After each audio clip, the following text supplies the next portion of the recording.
na advice sana wasee waneni tu usikuje kutafuta dem kwa game za rugby.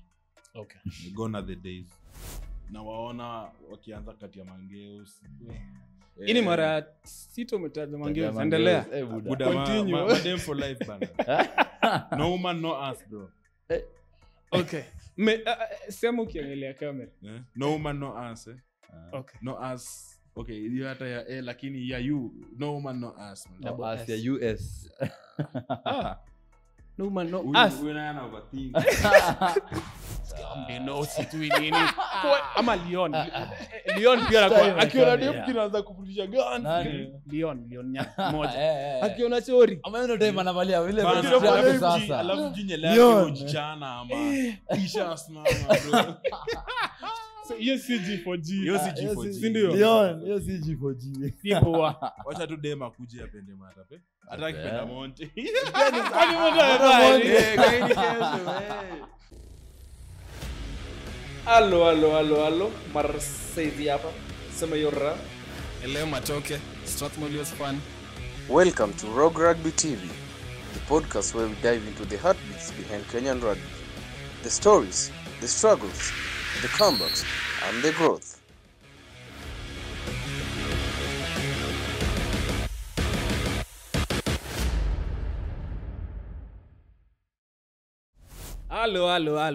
Allo gani? Leo matoke hapa. Leo Masese hayuko. I'm the one hosting. Not alone. On my far right, tuko na Catholic monks. Team iko chini. Wako championship. Anyway, hebu introduce my guy. Sini ukweli mko championship. An introduction. An introduction. Haya. Oza. DM hapa. Happy to be here. And on our midst, Kenyan International, Olympian himself, Strathmore Leos, G4G. Lakini stay hydrated, magic wapi? Hebu introduce my G.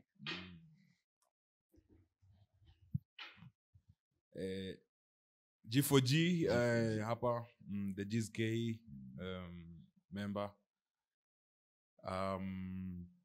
Nigel Amaitsa Oli. Kuna ile jina yako fulani ya katikati tumesema ni muhimu. Peterson.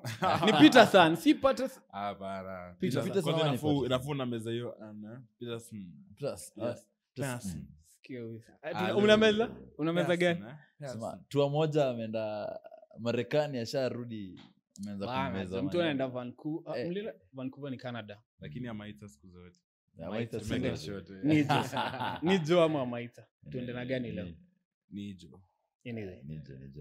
Ni episode 27. What a coincidence, tuko na guys wa Strathmore Leos. Mnafanyanga nini?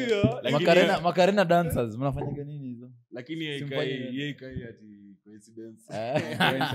Yeye kupanga si ndio? Guys hapa alitupanga na tisho. So angalia yo ikifika sema 127 ngoja tuone brother hivi 127 tuifika leo kwanza tutaona si ndio lakini anakaa kupanga ni msa kupanga guys. Anyway Nijo before tuanze quick fire questions hakuna kufikiria sana ni kujibu tu sawa si ndio what's your favorite Kenyan meal before a big game? Kenyan meal before a big game I don't eat before games. I just drink. I stay hydrated. You stay hydrated. Yeah. Really enough. But for the purpose of answering, banana. No man. Okay. Yeah, no man. Tea or uji before morning training? But okay, tea. Yeah. Tea. Yeah. Singapore 7s or Safari 7s? Singapore all day, yeah. Very nice. If you weren't playing rugby, which other sport would you be playing? Football. Yeah. Which position? Messi. Number 10. Sima zote mbili, so both sides ni 10 tu. Napenda hiyo CM position. Creativity bado unaweza shoot. Unaweza rudi kudefend ukidai. Nice. Bado tunapanga. Nice. So, Black Blood or Daystar Falcons? Daystar. Yeah.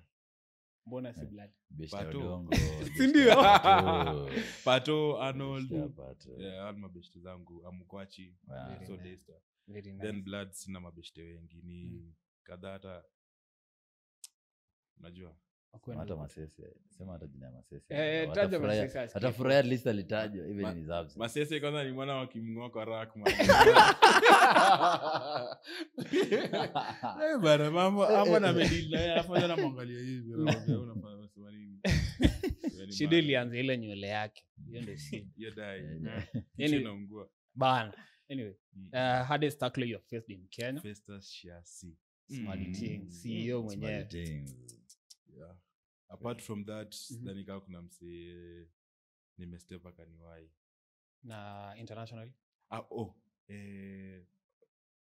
Arnold Dagonda. Yeah. Was the beat actually. Wallahi. By then nani alikuwa na tusho ati mko na beef na yeye?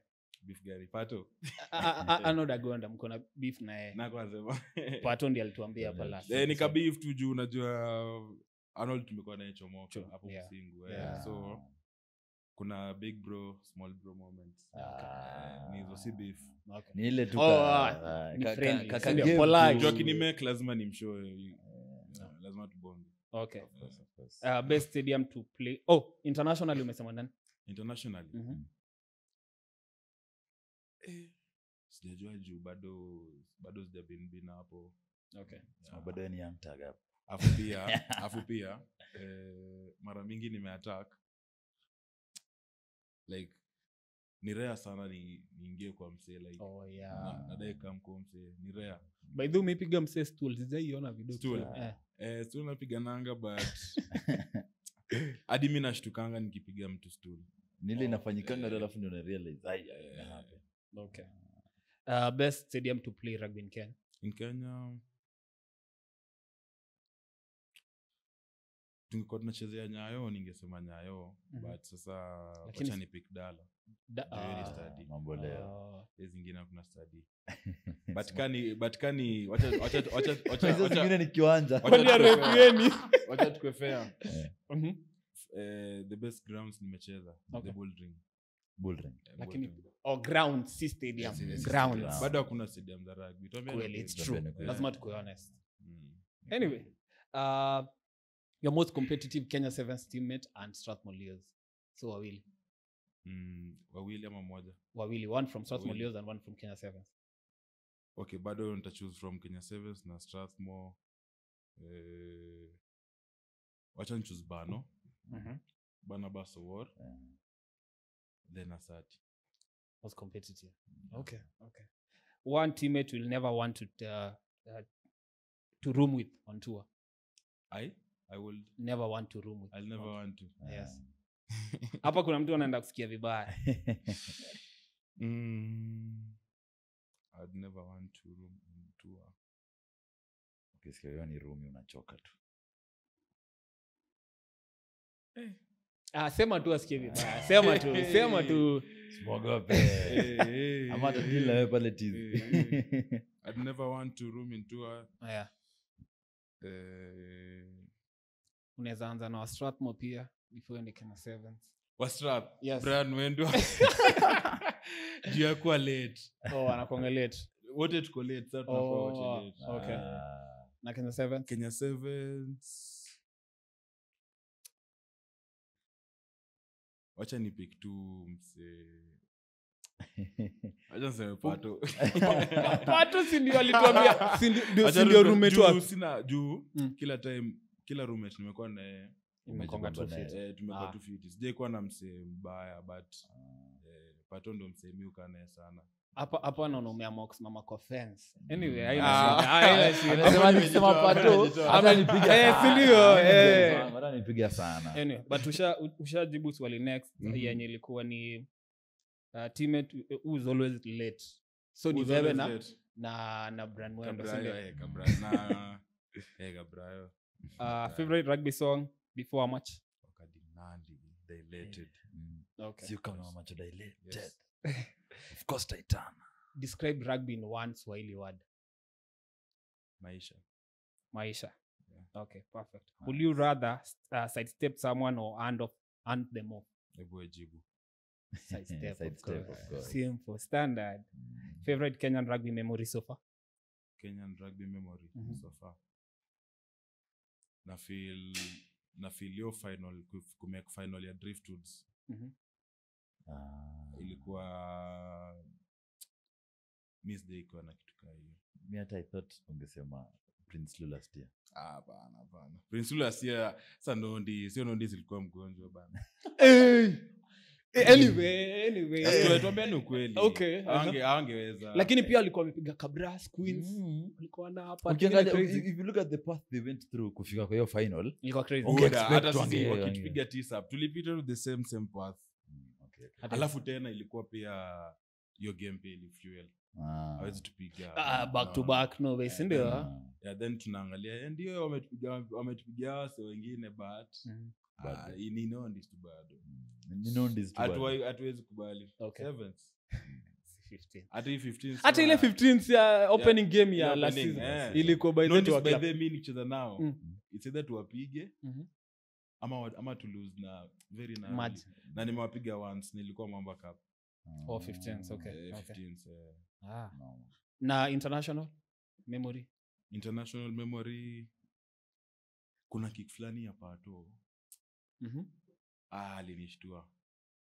Alikika akacheza mwana. Nilimkikia. Ulimkikia alafu zimekuwa mingi. Wachana hizo zingine sana nasema hii ya South Africa. Ile ya Dubai ilikuwa Dubai, si ndio? Nice. Hiyo ni memory yangu sweet sana crazy. Alafu Japolo akishainia wase path. Hiyo ilikuwa memory yangu smart sana. What about ile ya Driftwood akishainia hao Cabras?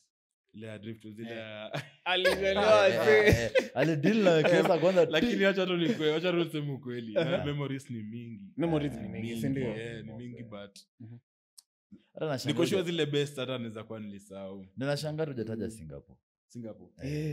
Hizo za kawaida. Za kawaida kweli. 40 meter kick kawaida kweli ni. Haikuwa 40, ilikuwa kwa 22. 22. Yeah. Hapo I think ilikuwa tu vita ya akili. Ilikuwa mental. Ilikuwa more mental juu hata mimi nilikuwa najiambia usifikiri umeingiza already. Usifikiri umeingiza. Nice. Alafu pia nilikuwa nafikiria like usipure. Juu unajua hapo natakanga ni pure tu Okay man. Anyway, nilikuwa nataka kuuliza ile kick ya Driftwood mbona anyway hiyo ni stop discussion for later.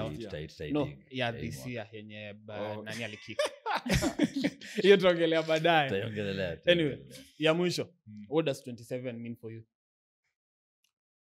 27 actually naweza sema it defines me because I always show up. Okay. Na 27 meaning yake ni show up any day anytime. 100 you keep it 100. Yeah. Naona kezen. Na sidhani ni mai kubali kuanda perform. Okay. In anything na do. Kana feel tu niko mbaya. Wacha basi ni kwetu mbaya. Okay. But kuanda perform noma. Okay. Very nice. Tushamaliza quick fire. I think wacha nimuulize moja tu. Okay. Ni what sports person that doesn't have to be specifically rugby, could be any other sport. Would you want to have a sit down with ongea naye akupatie wisdom hivi ama? Kwa sahi. Not necessarily sahi, just atakame retire. Hiyo ni hapa Kenya. International everywhere. Anywhere in the world. Okay, kwanza hapa Kenya bado sijaika na Billy Odhiambo. Billy the Kid.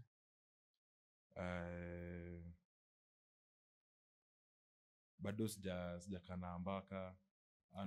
Baidhali kuongelea fit ya kikama hapa. Anwase yenye nao amekuwa noma. Hao zikata. Afu pia ukiangalia Billy Odhiambo. Dimse nikiingia hapo nilikuwa naambiwa ati jina fani feels tu zake nini. But mimi naye naona yenyewe play style zetu ni different. Unaona? Yeah. But naye ali trust nayo unaona. Na international msemenya coach rugby. International nimesema kwa rugby. Nimesema kwa rugby. Hapa Kenya sina mtu international outside rugby but in international sports person.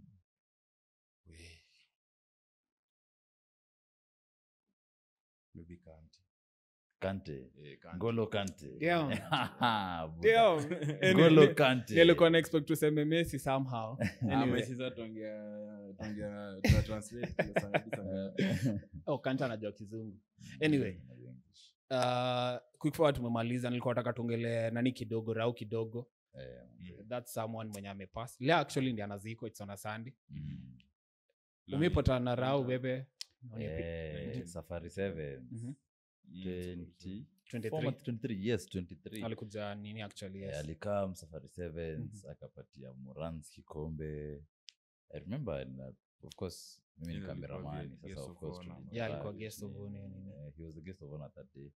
I remember him shaking hands nini and he was very easy even to interact with people. Yeah. And himself alikuwa na, from my short experience with him, because in like 30 seconds he was an easy guy. Hakuwa na ubaya, sikuwa na, I didn't feel anything off about him, you know. Salimia baba ni aje kwa sana. Sawa. Hivyo tu. Kaendelea kupiga picha zangu. Nice. Nijuno, I believe you ndio the first time mlipatana naye. Yeah. I think you're the closest. Mko naye. But baba ni baba tu. Baba ni baba, si ndio? Manze, the whole country mourns. Kweli. It's sad because uni msemo. Uni msemo amefinywa balls na amekuwa na bado amekuwa na balls. Bala. Alikuwa na finywa zinaenda kuwa even bigger. Si ndio? Amefanya vitu crazy politically kwa sports, amekuwa na impact nyingine crazy. Amekuwa Dala Sevens, umsikia Safari 7. Yani he was also involved in our sports. Yeah. So much. Hadi Safari 7 jia lini. Before prior bado before mimi nianze kwenda Saf 7s nimeona picha zake akiwa huko. Yeah. So it's ameplay a role pia kwa sport yetu. And just being there kupatia players hope is also something. And I say for most of us who sisi ni young times, Ali fight the fight that he did, and we got to feel his legacy after a bigger part of his fight was done. So that is why unaweza pata some of people our age hawaonangi sana baba alifanya nini. Kweli. But I realize hakungekuwa na multi-party democracy kama si baba. New constitution. Urealize ni mara ngapi ameita wase streets wapigania haki zenye zina kuaffect hadi wewe mwenyewe. Unacheki. So anyway, on the country mourns even as that one aside pia amejenga wase kwanza hapo kwa Gora hapo. Amejenga wase. Niliona pia wase wa Gora kwa hiyo nini yake hapo Nyayo pia walitana mbaya. Hapo na sports naweza sema imepoteza hata tu hiyo ndio Kisumu bana. Kisumu bana. Kufanya vitu crazy. Sports imepoteza baba. Yeah. By the way, ni sports imepoteza. Mna feel like Raila ni the most influential Kenyan mwenye kwa the president. It actually is, yeah. I think sikuwa ni maijo akona watu wengi hivyo until time amededi. Like unazoona hiyo support yake hizo down the years, but hii nayo umeona numbers. Yani mwana love sasa. Unajua hiyo ni different. Jio maybe sana kama juu maybe unawabamba tu nini. Yes. Ama mmelipwa.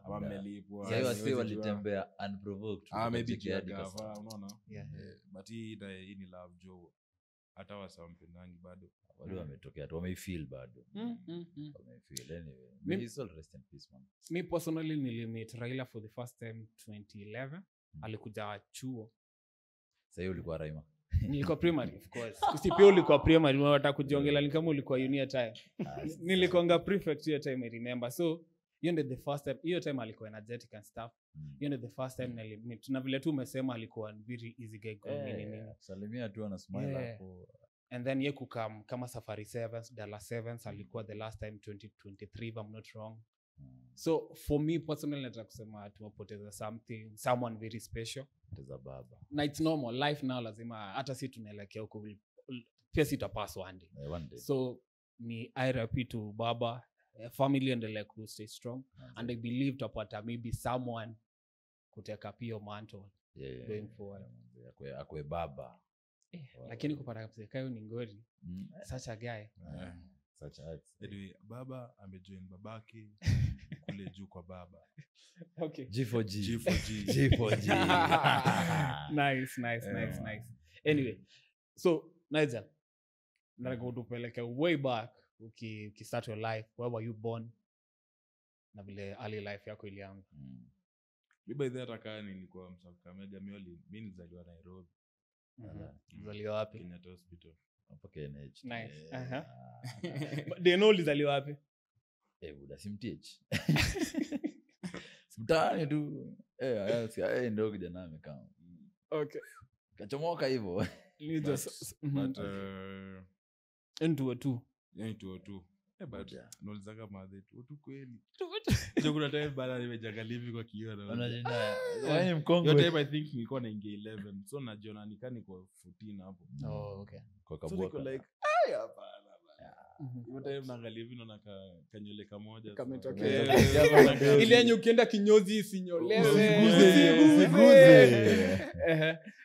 I think so 202 nakumbuka tuli travel kwenda home when 204 time tulienda home tulikuwa narudi Ocha. I think madhe alikuwa amepigwa transfer kwenda Ocha. So tukaenda Ocha, hiyo ni Shinyalu sasa. Kwa kina mzae sasa Shinyalu iko Kakamega. Shinyalu iko Kakamega. Okay. So tukakuwa sasa Shinyalu, si ndio? Tukakaa kiasi until before 206 hapo nini madhe akapata kazi tena Mkumu Girls. Ni model. Oh, nice. So after hapo tukakaanga Mkumu nini. So ulikuwa unaishi teachers quarter? Si teachers quarters, si tukua teachers quarters. Okay. But baby class, pre-unit, middle class. Middle class jamani, unatupoteza. Hizo zote nilikuwa kwa hiyo chuo hiyo Mkumu Girls. Ilikuwa na mixed. So hivyo ndo nilikuwa. So niligrow, mimi nimegrow kando ya madhe sana. Nice. So when you first born, last born kwa family ni nini? 5/6.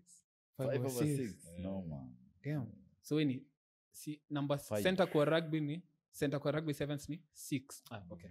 It makes sense. So your siblings wakubwa walikuwa nakuitaje mkigrow up nini how was the family? Actually vile tulikuwa hiyo Mkumu. I think hapo pia tulikaa for some time. Tukaa 7 years hivi. Hapo ndio I think niligrow. Hapo ndio nilipatana na wale mabeshte chiki. Mara kwanza unaona. Wale wasa wanapenda ball, alafu pia ilikuwa zile enzi zenye ball nasikiza kwa radio. Unaona? Kwa TV pia unajua pia lazima uwe na DStv. So ball nasikia kwa radio. Ukisikia kwa hii radio na uende uone ball siku moja kwa video ulipe 5 unaona yenyewe. So afu pia budangu alikuwa msa wa Chelsea. Akanileteanga jezi ya Drogba. Nice. Na maball kama 5 hivi. Adidas. Unajua saa hiyo time umeletewa Adidas na umezea karatasi. Sasa ile ajua la. Mezea hiyo bana. Sasa hapo ndo I think nikaanza kuwa kuingia into sports. Hapo ndo niliingia into sports kabisa. Then 2010 World Cup. Hiyo pia ili influence kabisa juu ball ilikuja KBC. Game zote. Unaona? Alafu hiyo ndo time yenye I think niliinteract na madhangu sasa sports wise. Yeye ndo alinitranslate hizo ma fixture nini kwa balls nini. So hapo ndo nikaget idea yote ya sports. So pia madheni mtu alikuwa into sports. Madhangu alicheza hockey. Na mzae? Futa. Okay. So iko kwa in the blood. Ndio madhangu alikuwa number 7. Budangu alikuwa number 10. No. Okay. Na Amaitsa pia ukachukua 10. 10. Actually ni yeye kila kitu. Hata hiyo Amaitsa singeingia napita sana. Ingesumbua. By the ukimention Amaitsa, ule Amaitsa wa Nondis, mko related? Brian Amaitsa. Budangu na budake ni mabro. Okay. So ni family ni. Ni family, yeah. Ni family. Nice. Any other family member mwenye ako into rugby? Maybe Bushmwale. Okay. Bushmwale alikuwa bro yangu. Nice. Okay. Wow. so I think ni anko yangu sasa nitasema kwa mbali ni bad but ni anko tu bad. Okay. So kwa the age of then 8 pia mabro wangu pia walicheza Ruji, mabro wangu wote. Sister yangu hockey, sister yangu mwingine akucheza, so kila mse kwetu ni mse sports. Okay. So nilikuwa kwambia, so kwa 8 years umedevelop love ya sports sasa, na I think at the time ilikuwa futa. Hiyo time ni futa mbaya. So uli transition lini to rugby sasa? Kwanza time kwanza nakumbuka nilikuwa mse wa Man U. Ulikuwa fan wa Man U time? Juu ya Rooney manze. Rooney ilikuwa on. Basically Man U time ilikuwa on. Afu pia Roro alikuwa alikuwa Man U pia at the time. Baba Tov nini. Carlos ball ilikuwa Tevez. beautiful bro. Yeah. Until Sabu Danga kuja niambie we. Ni either Chelsea ama si Chelsea. Afu coincidentally tena Chelsea kaanza kuwin. Ikaanza kupikia. Alafu ikashinda Champions League 2012. Yes. So kitu ilifanya nikaingia rugby. Hiyo mkumu simekwambia tulikaa kama 7 years.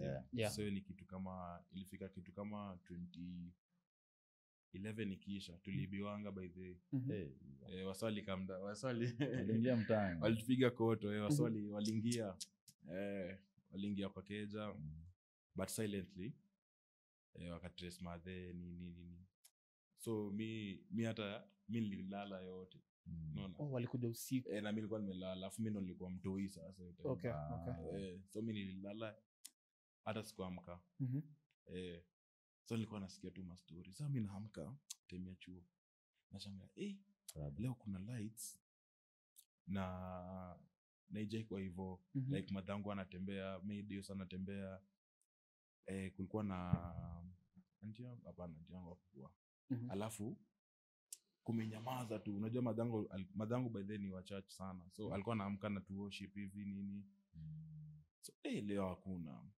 alafu wote wako tu hapa na mimi nikajua ni kitu mbaya so nikapata kumbe walitubebea vitu mingi hadi walibeba hadi DVD yote mbata movie bana wamebeba kitu yako ya movie bana jo walienda hadi na aerial walienda hadi na mafuta ya kujipaka watu walikuanza wakachukua kuna mabika zenye dadangu alikuwa mpelekewa chuo but saa chuo ikakataa kurudisha wakadishi kwanza maangusha aje bwa so ilikuwa mbaya design yenye tuliama so tukaenda Malemba sasa Malemba so lakini bado madha akabaki kufunza nini mkungu bado baki tu bado okay jilikuwa tu kitu ya chwani mtu mkubwa nika 10 bob okay but na yote time misa nilikuwa nimeshatoka hapo nimeenda Mkumu Boys Primary sasa nilianza huko primary so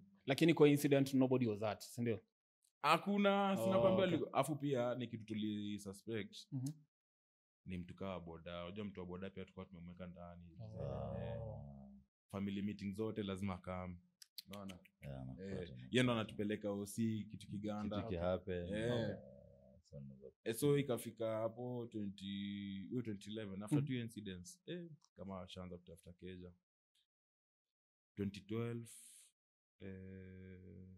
ikianza tu hivi tuliama tena Malemba so but bado sijapatana na rugby okay mi bado ni msafuta by then nilikuwa mdeadly design yenye kila msana ni bonge yani watoi wote mta mengam na unajua pia hiyo jezi ya Drogba pili ni help sana naongeza points hapo crazy alafu mimi nilikule mtu mwenye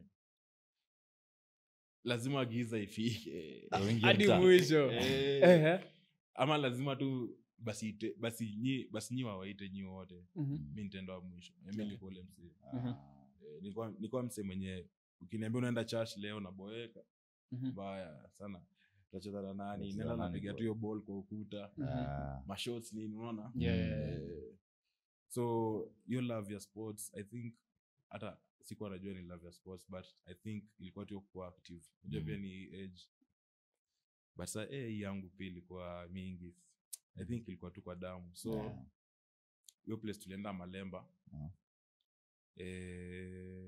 tena tukakuwa na issue tena tukakuwa na case unaona but sasa hii tena si ati walitupiga koto sawa walivunja hii sasa ni walikaa Mhm.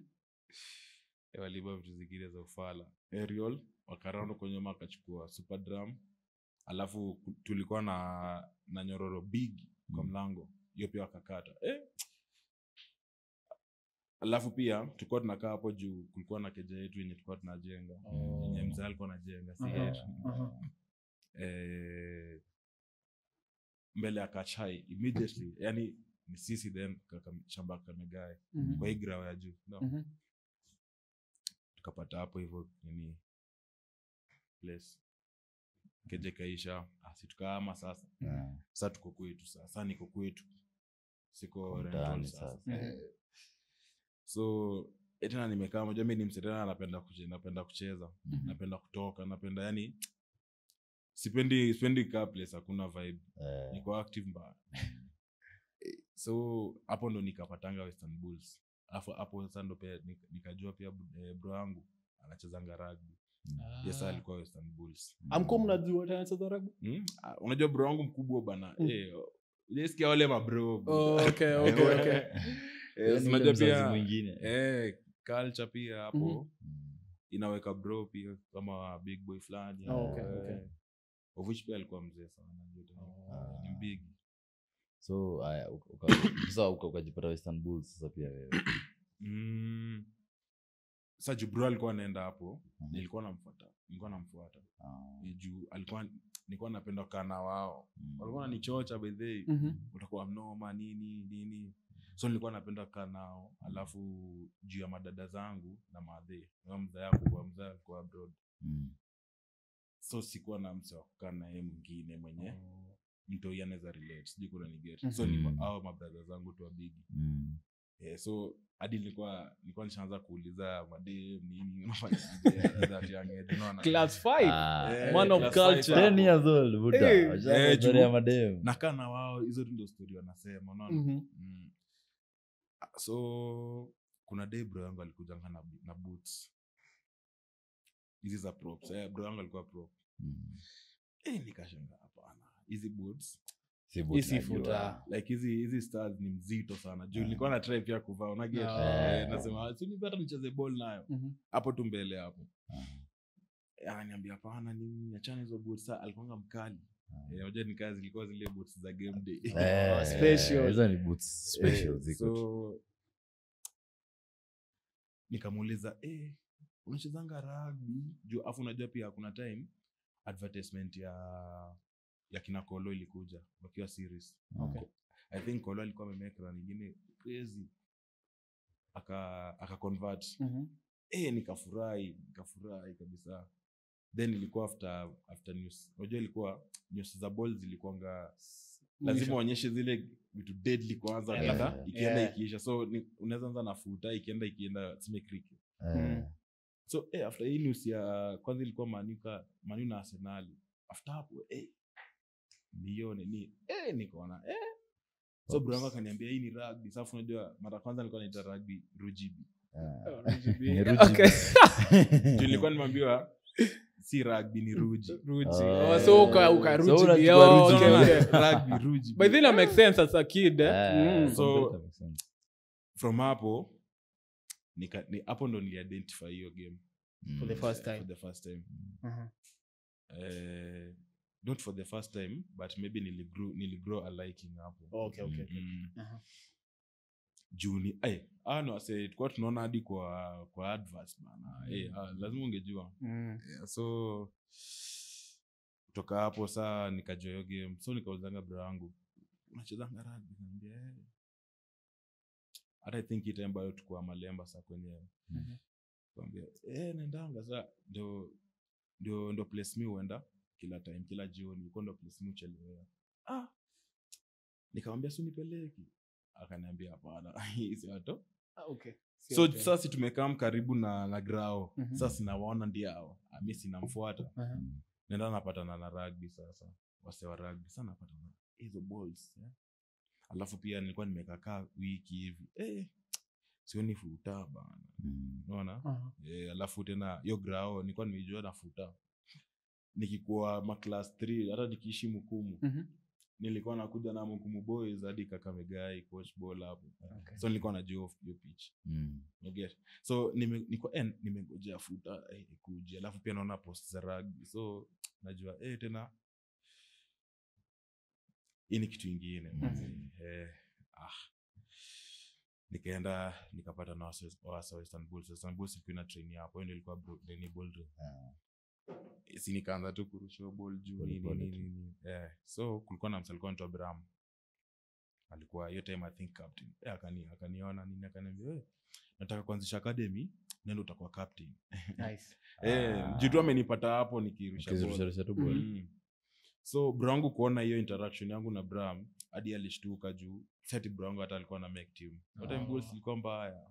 Si hata Chenge hiyo time alikuwa Bulls. Chenge alikuwa Bulls. Bufaki watu hii na hata Bush. walikuwa huko. Kina Choko Chuyo Karon. Yeah. Mbaya. Kweli. Bulls ilikuwa na so academy kaanza. So si nimwambie hiyo story na academy. Alafu hapo tulikuwa watu ikawa 3. Bata wengine na wale tu wenye sema wamekaa mkokota kuni. So wana oversee tu. Okay. So nikaenda nikawaita nikaambia kujeni tucheze. Mtoi ni mtoi. Hata kuja cheze. So tukaanza kurushiana nini. Brahma akatufunza hadi kuspin ball nini ikanishinda though. So bro wangu akaona hiyo interaction. So Junior akaniuliza, nimekuona na Brahma, unajua ni captain kweli? Wallahi. Niambia ni captain. Sasa akaanza kuniambia ball ya rugby unarusha hivi kikombe juu. Mimi nilijulia spin ball kwa nini? Na kikombe. Hapo tukijana. Na alikuwa ananiambia, unaona hii mkono hii. Lazima ispin hivi. Ndio J-con. Okay. Ukuvunja vikombe za madha. Wapi hizo zilikuwa za wageni. Ungeharibu ile plastic kwanza. So nikaendeleanga tu kuspin. So hadi nikaendanga boarding by the class 7 in 2014. Tena najipata tu nairusha. Najipata na ruka na goose na get na kikombe unaona. So kugoose kwanza uliona watu wakigoose ground, si ndio? Kwanza acha ni kwa. Mimi rugby nilikuwa introduced to. Ilikuwa real draw and rare bro. Bulls ilikuwa inacheza. Like unaona venye wasao wanatambua Kabras locally. Ilikuwa Prime Bulls. Hivyo sasa. Alafu kulikuwa na msalikuwa anaitwa Abuyeka. Nimsikia? Huyu hata ukimsikia na fava sikio anachomeka. Kwa nini? Alikuwa mbaya, alafu alikuwa kicks akon. Hautampita. Huko kwa ankle na alikuwa 15. High balls anaendea na ana step na akona pace bro. So alikuwa na everything as a complete player. Alikuwa complete player. Alafu Bulls ilikuwa na complete players pia. Okay. Yeah. Kina Fonto na mwana Musoni. Sasa amezeeka. Smoke time alikuwa naiguza. Shitu. By the pia alikuwa. Hiyo time sando alikuwa vijana. Yeah. So ukaenda boarding ilikuwa na nini? So me before sana niende boarding, nilikuwa na watch magame zao. Wanacheza. Alafu ilikuwa ile unaweza pata kuna games wata lose narrowly, kuna games wata lose big. Kwanza za KCB zilikuwa mbaya. In our club. Alafu kuna games watashinda narrowly ama wadominate. So nachiki hizo feelings zote nikapenda tu rugby hivyo sasa. Hapo ndo I think nilisema ni hii game. Alafu tena hiyo game day unaona ndio players wanakaa, unaona kit mpya by the sikiza hata zirada, unaona kit mpya hiyo ni ile fulani ilikuwa na mumia sana ya pink bro, shine ndio wamanika hata wamanika ziko kwa paper bado wamezieka hapo 1 mpaka 23 shorts pia unaona. Ala unaenda tu kuchukua jezi unaona ukifika hawasa wanafika bana wanakaa wako tu do manzi unaona. So mimi nikapenda hiyo game, alafu madem fuck unaona one of culture ulianza 10 years sasa yuko zetu so madem unaona, alafu na ngoma I think after party tu ni at Biteragi ni at Biteragi first jimekuanga So after party ya Western Bulls ilikuwa nini? Mukangala. Kupiga hizo manini. Mukangala. Wapi? Venye tu inafanyika saa hii. Okay. Unaona? Basi ilikuwa kando ya chuo. Haikuwa ina happen for long cover venye happen ilifika tena. Kuna kitu kama 7:38 wasaenda club. Okay. So unaweza imagine na wase wote umeona wakitrain mpaka nilianza kujua like sikukaa sana. I think nilikaa kama a month. Nilikuwa nishaanza kuona msem deadly. Mse hata anaweza make squad. Juu nilikuwa nauliza bro yangu, huyu hata make squad kweli? Ni mwana wamemkanyaga mahali. Alafu akambadili. Kocha anafanya tu ndio side nyingine. So your love, I think nili fall in love na Bulls kabisa. Okay. So hata nikienda boarding nafanya ndizo vitu wako nafanya. Narusha msee kikombe. Naenda na mtako. Unaona? So boarding haikuwa na rugby. Haikuwa na rugby. Mimi nilisoma Moses Mdavadi. Okay. Leo Mululu iko Viga. Okay. Hapo ilikuwa tu futa. So labia si ulikuwa unapenda futa so, before haikuwa futa okay. Acha niseme futa nikaa second nature yangu pia. Okay. Sports. Yeah. Juu hata unaweza nipata kwa rugby na kupeta ball. Nimecheck actually sana. So futa pia kitu ilinijenga interclasses, interdomes. But mimi sikuwa naenda interschools. Mbona? Kulikuwa na maoji wenye tu okay. Wameingiza. Alafu pia I think pia hiyo tu kutaka kwa mnoma ilianza kitambo juu nilikuwa na feel mbona sichaguliwe kwa team. Juu mimi nilikuwa nashikilia domi yangu. Kwanza striking ilikuwa inakuja anga tu mimi na finish. So madem sasa. Madem na watch. Alafu grao yetu ya chuo kaa tuchezea ya dome, ya dome. Grao ya chuo sa main iko sa mbele hapo. Dome za madem. Sababu kingara wamekucheki. Wamekuona mazee. Hiyo wiki unaenda kuteza. Alafu kuna credit mbaya. Alafu moja mato na amemwambia, "Tokeni, endeni muone games za classes zenyu." So ilikuwa I think ilikuwa tu mixed emotion pia na venyewe ni mtoi pia uko active pia. Lakini hebu nikuulize nizo, si ukiona madem si kuna vile wana impact vile unacheza, especially being a kid. Yes, si ndio? Okay. Si ndio? Lazima ungare. Wewe tu venye unavyokuwa mtoi bado tu uko ni venye. Yes of course. Ni venye saa hii unaona vitu mob. Uko wise enough. Umeget. Hata tu saa hii hata dema kuja tu hapa saa hii matoki. Hautaendelea kwa vile ulikuwa. Hautakuwa hivyo. Unaona matokeo pia hiyo CG4G unaona. Hiyo CG4G. Sasa mbona huko better than sisi? Hata unasikia mwenye ongeangi beza ashaanza kuongea. Ashaanza kuguruma. Huyu anakuongea hivyo. Sorry anatokea kinaanza kuguruma na kwani rada. Mdeno situ nini ama Leon pia akiona dem kinaanza kufundisha guns. Leon moja akiona story ama ndio time anavalia vile sasa alafu jinye lake ujichana ama kisha simama bro. So hiyo CG4G si ndio Leon hiyo CG4G sipoa wacha tu dem akuje apende matape hata akipenda Monte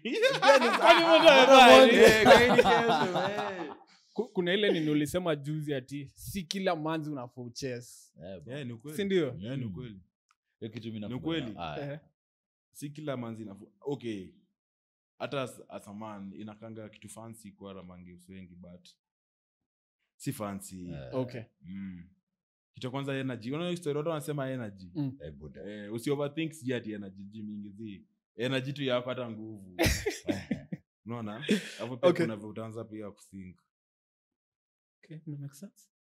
Anyway, turudi kwanza class 7. Turudi class 7. Turudi class 7. Turudi class 7 kwa una tackle. Ama dem sasa.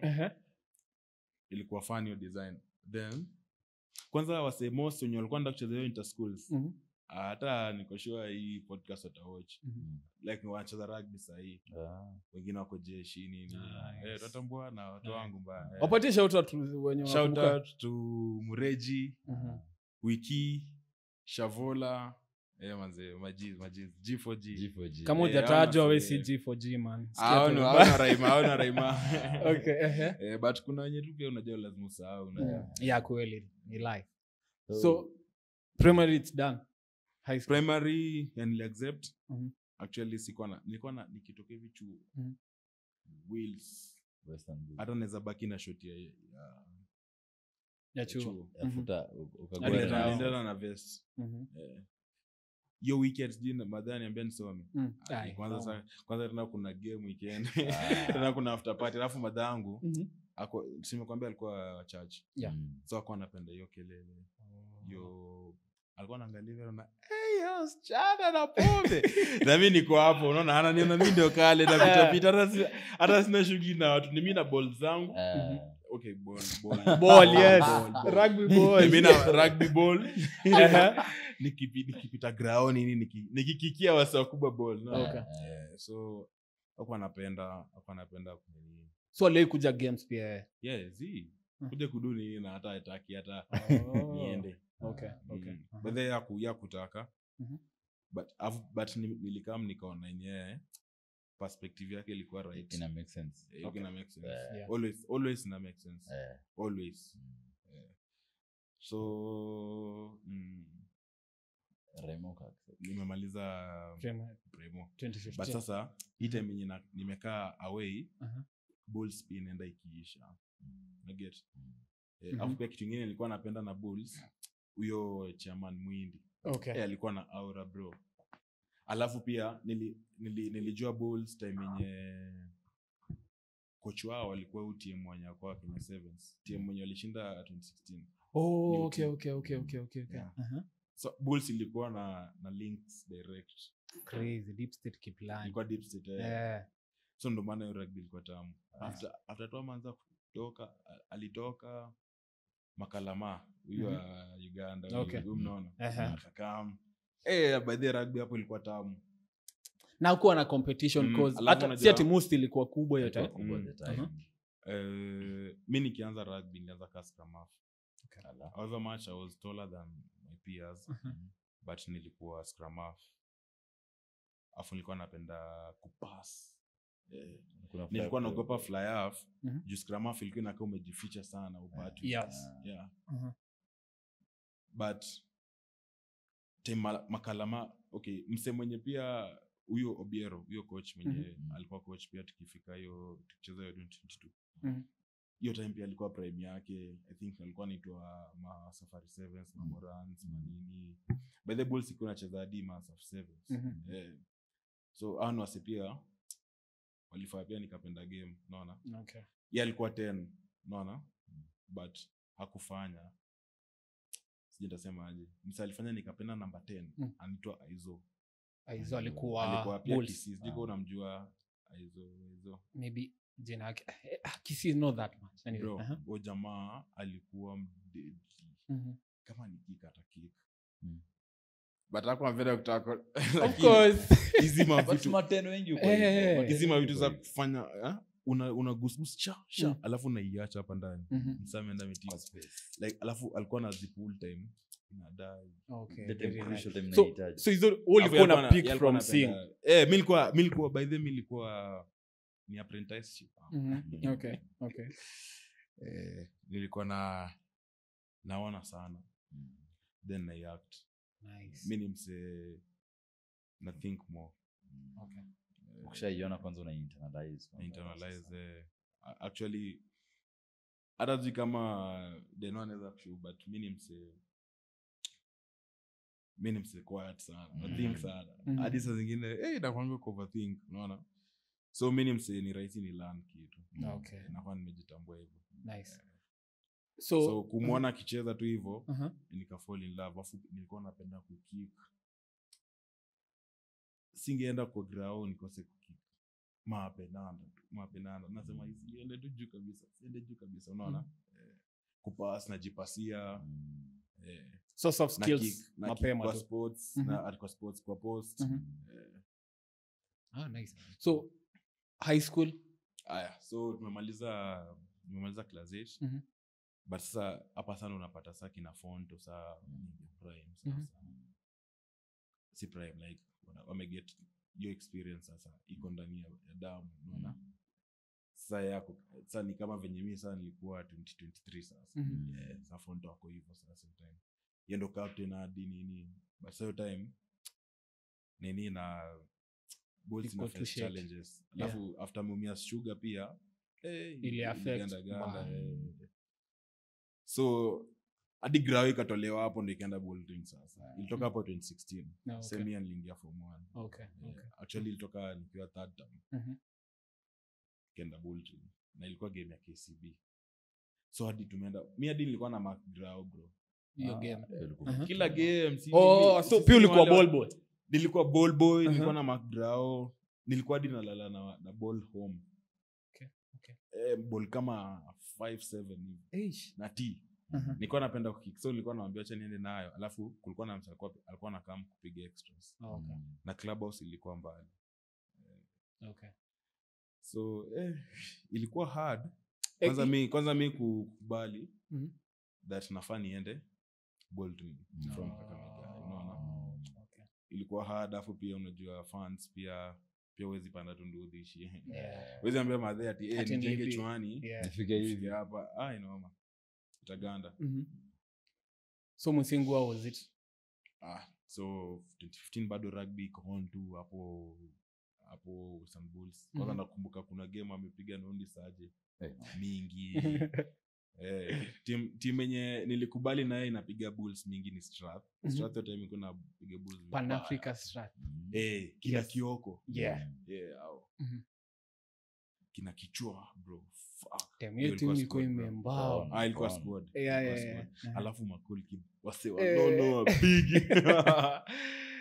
So 2016 actually after chuo mse waswali ni approach wa kwanza ilikuwa Kakamega High School through Fonto. Fonto alikuwa captain wa Bulls na nilikuwa nimeonekana hapo nini. So ilikuwa tu automatic nita adapt. But nikamwambia wacha niende nijue mzee anapangaje. Then nita get back.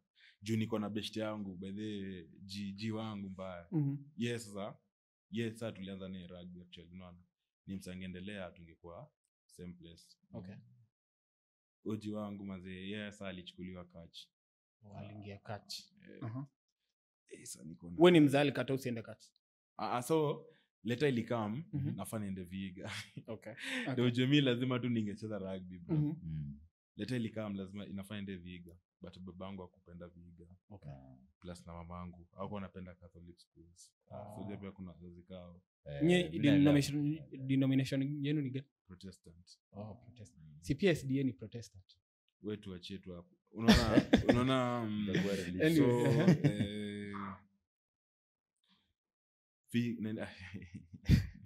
endelea tu feelings.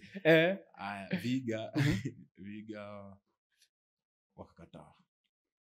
So ikakuwa nitafutiwe Musingu. So direct from Quincy connections sasa. Nikakaa chini budangu akaniambia alikola akaniambia najua kunta kwenda Kakamega juu rugby but uko unajua utasoma utakuwa unakula sapa na madhe daily. Musingu miara best zangu alikuwa huko ni it's a good school but then ni chuo poa. It's a good school. Okay. Wewe enda tu huko unaona. Hadi senti walikuwa mkoniambia kuja senti nini but ni trust mzae sana. Then your time miss kwa napenda kuitwa Pochi. Like hiyo jina Pochi ilikuwa ni senior ulikuwa unakaa tu gaidi. Okay. Na wenyewe walikuwa wanakuja na kama gaidi no. So sikuwa na hiyo idea ya scholar. Naget. So sikwambia hata mzangu nini nilikubali tu Musingu. Si nikaenda Musingu. So nikaenda Musingu nikapatana na wase naonanga Malemba. Malemba by the way it's a place si ndio tusi confuse na Elton na Malemba Hata nimepost niliona hiyo jina nikashanga unajua hiyo ndio niliona for the first time uliona ulidhani ni AI hizo lights ni real bro niliona ni AI wala wala ni real okay so na mbona Elton hata I don't think saini out sahi ya Malemba sidhani ni outskirts ya Kakamega ni place imeshaingia tao okay nice actually ni tao nikava venye unaweza sema Lurambi but sasa hii side nyingine okay nakuget hii side nyingine kutoka Kisumu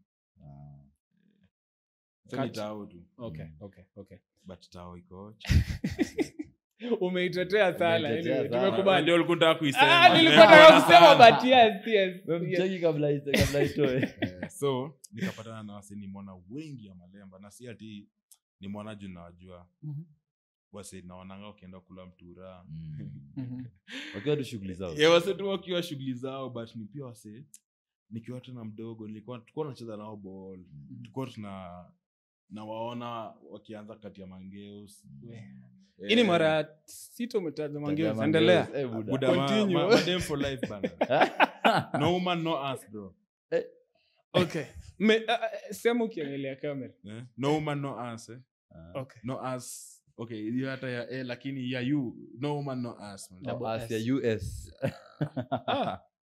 no woman no us we na overthink mimi na overthink anyway yeah totally get you yes nilikuwa naona so okay literally ni wasahudi like unajua pia ukishaona watu tu watatu hata mmoja unajua hiyo joy so tumeenda Msingu nilikubali hata bro yangu aliniambia by the mimi napenda catch but bro yangu sio catch mimi napenda catch but tuliona Bush akikuja hapa kila time ananiambia hivyo sasa tumeona Bush akikuja hapa kila time akikula sapa na sisi unajua ni fi but I'm a step naona hii tena sikumchomea hii ni riba iko fadi naona so mbona uende hapo unaona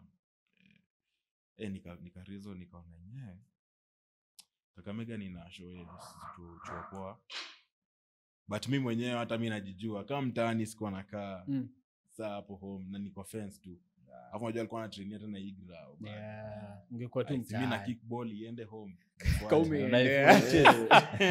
kick and chase nayo so nakubali Msingu brangu ndo alinipeleka na madhe brangu mbigi sasa si huyu mwingine actually alikuwa anacheza Mkumu na aliniambianga Bufa alimbuli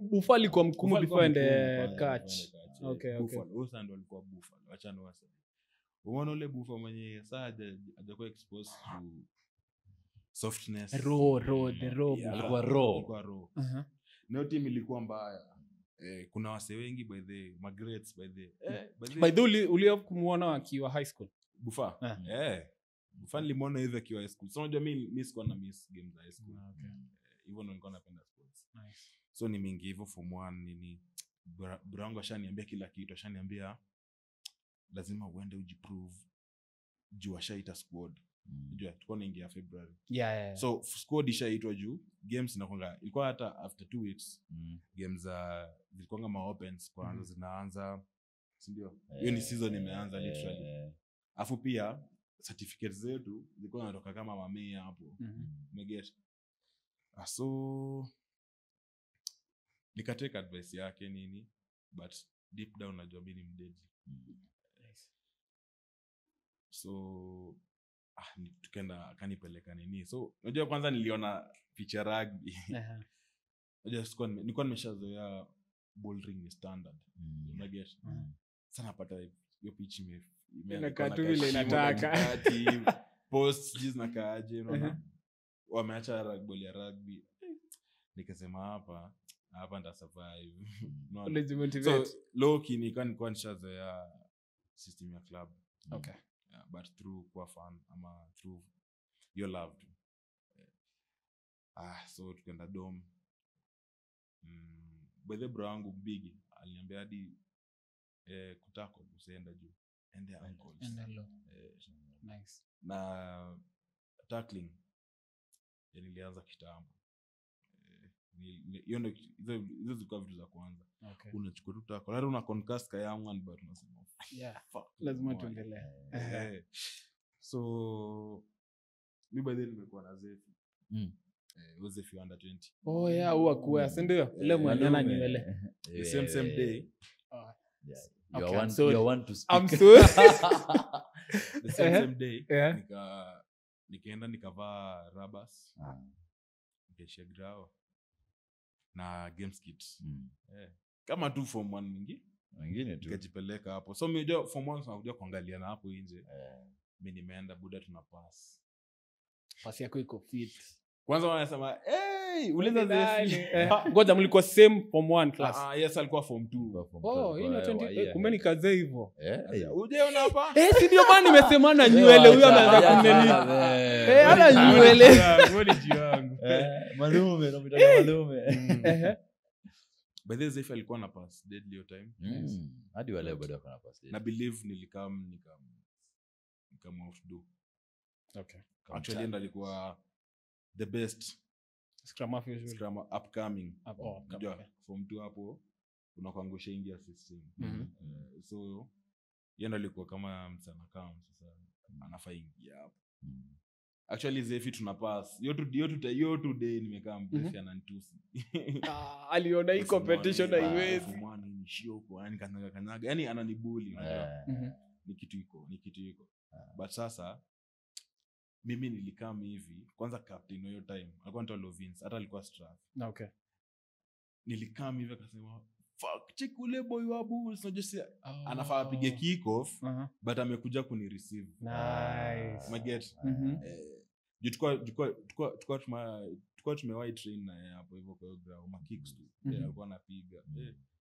Hata I think maybe alinifunza kitu unaona. Nice. So aliniona akasema ndio ule tena alikuwa na kazini yake hapo kazini yake mwingine tu amekaa so mimi niko na bus hapo kwanza nimshani receive hapo mshani receive uko home really wa Bulls so deadly nini washanieka hiyo team yenye Zefi anafaa akuwe Zefi akarusha wapi bench ama Zefi sana anafaa niombe sub si alijana vile huko ala asira si alijam zaidi mfumo ni ubwa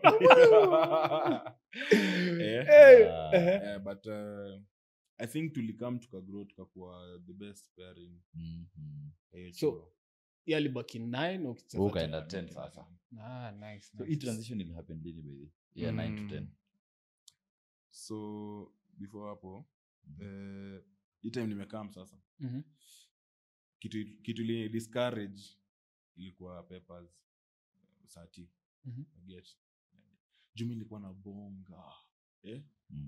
Ikubonga janza sasa. Nilikuwa na bonga, nilikuwa na afu nilikuwa na atimko hapo kwa rack. Then nimetoa na mabari. Unaona? So defense wise nilikuwa on. Okay. Na attack bado na mimi nilikuwa narusha tu pass, narusha mpaka anajibamba na follow through. Unajua bado niko. So kufika from 1 third term kacha kujanga. Sawa? But walikujanga siku ilikuwa imeenda na show. Kinokwemba. Wewe Kwemba bana ni mzee bana. Omela wa Oilers. Sina ni mzee. Huyu prop wa Kabras huyu Ephraim. Odua. Sifuna by the bado alikuwa kati. Unajua time. Unajua wako form. Alikuwa form 2 I believe because alimaliza 2017. Form 3. Akwenda alimaliza high school ile. Hiyo time ako form 3. Aya kina Chano sasa. Okay. Ashiundu bado yako ameingia akati. Ashiundu. Because alimaliza 2017. But bado alikuwa bado. Okay. Ojuang walikuwa watoi bado. Crisant. Kulikuwa na wasalu wanasukuma. Omela alikuwa form ngapi yote? Omela alikuwa form 1 na anakaa kwanza mafans wanasema hapa umse mpaka hadi wasa aliacha kuwatch game wakaanza kumwatch sasa alikuwa ona ama alafu Omela amekaa bana sijui hiyo sura ngumu ilikuwa imetokea wapi bro ilikuwa natural anaweza tu kupiga na apigi anakimbia tu okay zingine dead so hiyo game ilifaa baptism by fire. Ucheza. Mi na Zefi actually. Mkiwa form 1 mcheza na Mi form 1 form 2. So Oh, like, yeah. si wanaleta timu nyingine. But sasa form 4 wakaona hapana. Tatu achiani. Kuna ile beef. Unaona? Cash niliwatoa. Kuna ile beef. So wakacheza. But after hapo Vige ikakujanga. Ilikuwa 15. So Vige ikakuja 7s. I think hapo ndio 10s.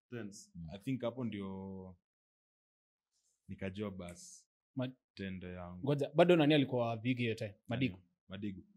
Squash sasa ni kuchua bro. Madigu. Hao ni mnoma. Nasikia akiwa Vige alikuwa anatesa watu. Alikuwa anaamka kusnipe hivi off base hivi. Kama alienda nikaa na swim. Madigu mwenye try box. Same anacheza. Okay, Madigu tu ni Madigu. Utajua na step but ata step. Hata ku step tunaangacha bado. So Madigu alikujanga hiyo time, ametuchafua but sasa mimi nilicheza team 2. Okay. So kick-off zangu zilikuwa on point. Alafu kuna conversion niliweka kwa kona. 9 more kick. Siniende tu 10. Kumbuki hizi vizuri najiambia seti na seti na kochiwa nini najiambia tu mwenyewe. Si wako na mimi naweza cheza 10. Alafu nikaona 10 ni rahisi juu na pass tu ukiambia wasafanye nini na nini move. Nikapenda hiyo position. So form 2 sasa time sana nilianza kucheza sa rugby high school. Ilikuwa 10. Okay. So Zefi sasa hapo tulibuild na Zefi hiyo mwaka yote. 7s Zefi alikuwa anacheza. Actually 7s hatukumexi wote. Okay. Tulikuwa wadogo. Wasa walikuwa bigi. Ni Western of course. But sawa wase wengi walikuwa wase from Nairobi nini. Actually you know the best year actually. Ya Musingu. Hiyo ndio team tulipiga senti convincingly. Mlio clap ngapi? Zilikuwa tu mingi. Ilikuwa 3 tries to 1. But ilikuwa convincing. Ball tuko nayo nini. Senti ilikuwa deadly. Sabato huyo wakwea Sabato Masika huyu mmoja. Huyo producer. Rafiki. Kwanza big up manze. Nimeongea okay. Rafiki. Mmemget. Alikuwa 9 producer, yes. Mfupi pia hapo kwa nywele. Walikuwa hiyo time huyo Aizo alikuwa mdogo bado. So kulikuwa na squad. So ndo time yenye sasa nilikuja hadi nikiingianga ni team. Unaona? So fly off mali kuanga. Msa alikuwa anachezesha kwa nini?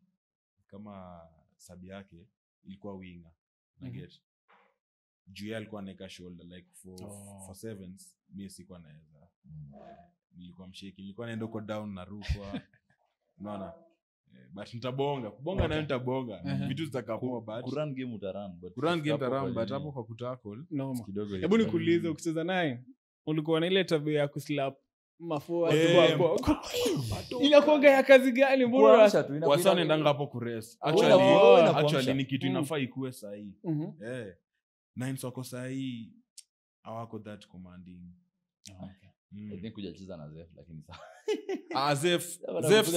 Zef ni mse tumefunzwa na yeye. Wao ni mse atafanya kitu pia na napenda unaona.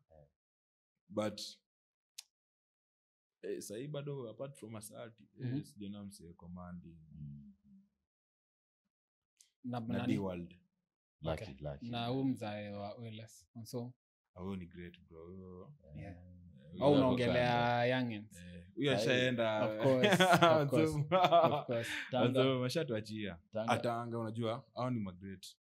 Hao siwezi anza kusema kuweka lukusi na Tanga. Sahi at this time. Kweli. Okay. So hiyo time ulikuwa unabanja nini ukaingia mimi nilikuwa na banja sana na kick zangu zilikuwa fiti. Alafu pass hizo ndio nilikuwa na afu kick off. Yaani basics. Mimi nilikuwa traditional 10. Okay. Hata hii kwa attack ni manza tu sana. Ulikuwa basic 10 we set up uachie. To set up nini? Hata ukiangalia hii nini? Hii circuit. Hatujacheza moves kastra. Na pia toa Malemba ball. Amalemba na make mse wake. kuinga na buy till Kameenda. Ameenda. na sasa nilikuwa nawaambia Mhm. okay tuite movie ya nini na already wasi tushamake Makes sense. juu kuna angalia wasi pia okay achana hiyo so hapo form 2 hapo ndo nilipata game time opens ya Msingo opens then ile ya Senti hizo ndo zilikuwa tona zangu nilikuwa nacheza na Fia bro Mbona cause Unaogopa opponents walikuwa big. na ball nilikuwa nacheza na Fia mbaya so Jopita bili put my na I body in think the pia line. hiyo ndo kitu pia ilinijenga juu I think nilijipreserve sana Okay. injury nini alafu pia nilikuwa na feel bado hii game hata si feel nimemaliza game but niko easy so nilikuwa na feel bado there's more to give Okay. so from 2 St Peters Opens na Msingo Opens nacheza Msingo Opens tulimaliza namba 1 kina Okwach kina Zola Ukiwa Yala. Yala. Hiyo tunasikia ilikuwa mbaya. mbaya sana Zola napiga ball from 5 to 5 misa hiyo saa mimi sijaona mseka huyo juu Ana kick hivi. 5 to 5 Mbali. na sio nadunda Ana erase tu. by the kicking Zola Msale pale. all Good day kicker. huyo jamaa alikuwa na huyo jamaa hata hapo Strat amewin big games na hiyo kicks Na yake. kick yake. Yes. But you also see the hard work behind it. Tumso train. Kicks. you train. Actually, yeah, Alafu pia okay. ukimwangalia ni msee ako angry Okay. ako angry like hata acheze poa atakwambia tu asante alafu Aende ajipush. hapo nyamaza akwambia wewe ngoja unione Okay. So team yao iliwa clap. il clap Mzuri. finally Finally.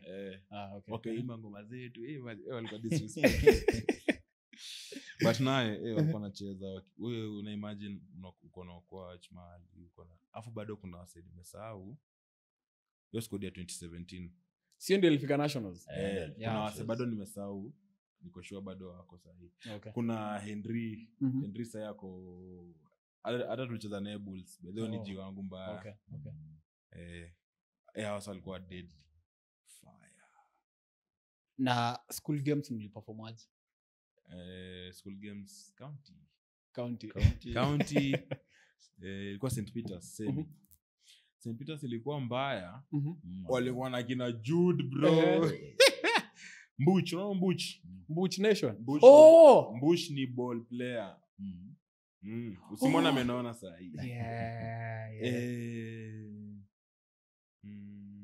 Makwata Okay. hiyo Oilers unamjua Mula Mula, okay.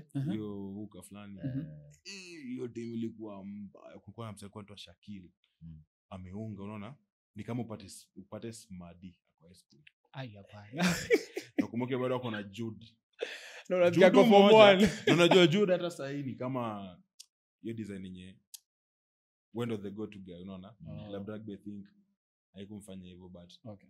High school na alikuwa the go to guy unaona but amekuwa the go to guy hata kwanza last season ndo ametubeba Strap yeye ndo amekuwa always the go to guy strength mimi nakwambia kuna time tumeenda kumtackle sasa nikiwa sana start sasa when form 3 tumeenda kumtackle si Makota Hitman pick si mimi ni 10 so atanikujia si mimi nimeenda nimeshika hivi mguu moja mimi najua sawa watu wengine watakuja kusaidia save ship alinivuta kama nasonga naye kutoka kitu 22 the other side paka hii 15 ya hii 10 kwani support play ni yani jamaa teammates wako walikuwa umesikia jina Colossus Okay. Bas, he's so colossal kweli ni colossal is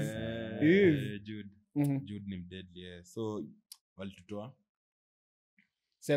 sevens tuliwapiga okay hata na huyo Jude so revenge sevens mngafika wapi sevens tuliwapiga counties finals tukafika region tukaenda hadi third place na sevens third place amwendi nationals ni wawili hivi hiyo mwaka kwanza I think tulikuwa tumechochwa kwanza nitenda watatu no Alafu hapo unapatana na kina BG, kina Abu, wamekaza kina Ambetsa. Walikuwa wanacheza. Nani alikuwa amemaliza? Sembetsa ulikuwa chuo moja na Ogeta? Ana wase wa class moja bro. Ana wase tumecheza wote. Okay. So na 20 your final year 2019. Ulifika hapo? 2019 probably okay. 2019 I think the best team single imaikuwa nayo. Okay, the best team acha niseme to me ama to some tukinao Simbo kina nani. Ilikuwa team na nusu. Ilikuwa team poa. But sasa hiyo ndo time yenyewe siasa ya 7s na 15s. Ilikuwa umeget. Na sisi sasa unajua kwanza tulikuwa tumeenda hizi matona za ma polytechnic nini tukatoka number 5. Okay. So unaweza check hiyo kujichocha tumekaa maje tumejichocha aje. Say crazy yeah. Afu tulikuwa bigi. Kulikuwa na Heights Scars au Simbo, Alton Chasia. Unamjua? Chilem Browns. Unajua Alton Chasia alikuwa pia Strath Suburbs. I think Monte pia anamjua. Ndio. Alton. Monte kwenda huko. Wenda tu Google Alton Chasia. Alikuwa na the suburb before Strath, si ndio? Lock. But sasa aliacha. I think ilikuwa the best team tulikuwa nayo. I think the best time tunge try to make it. Unaona? But I think Mamode pia aliona hapana hii 15 ndio iko na kuna something ka kupinch. So acha tuende huko. But ilikuwa fani juu makocha si tulikuwa na coach ka watatu. Acha niseme watu oversee ka watatu. Mmoja anataka 15s, mwingine anataka 7s. So ikaleta tu drama mingi. Nani je investment. So ule mwenye aliinvest more ndo aliwin. Benambo kwa Okay. Tukapigwa. Mlipigwa wapi counties? Actually ile unaona hiyo mwaka ilianza na opensi yetu. Koyonzo alitupiga kwetu finali. Koyonzo. Na ilikuwa Opondo. 3 points. Opondo. Yes alikuwa Koyonzo wa KCB. Like 2 meters. Okay, 52 meters out kitu hiyo. Alibeba save baya. 52 but ilikuwa tu ya katikati. Okay. Alipiga tu kama ameka kichwa chini. Akaweka tu. But alikuwa mgood. Okay. So mwaka tulienda 15s. Tukatolewa na Catch. Catch alikuwa wabaya. So walishinda East Africa. Kina Indeche, Victor nini. But sisi ndo tukua at least tuko na itadimba. Okay. Sisi ilifika time ni sisi kwa Yonzo Catch. 20. Hata ilifika time hiyo sentio ni juu alikuwa ameenda 7s. Ina Mwanje. Tulipatana nao hapo Yala by the way. Tungeenda 7s.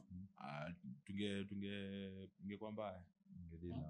Okay. So ukiwa high school ulikuwa unapenda 7s au 15?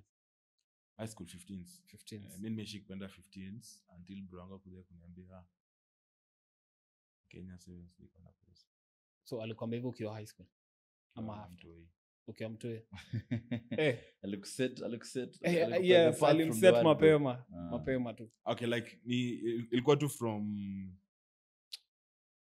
curiosity. Mbona sisi tunaanga 15s mbona hata kina Fonto wanacheza hapo. Jana alikuwa sana. Akaniambia 15s inakuanga hata wanachezanga hapo Nairobi. Unaona? But your reaction yake nikakwambia hapa kidogo like really nilijuza mbona hata kuniambia vitu mingi. So nikikuja high school ndo bro wangu so mimi alikuwa mkumu sasa. Kuja kaniambia mimi napenda unacheza 15s.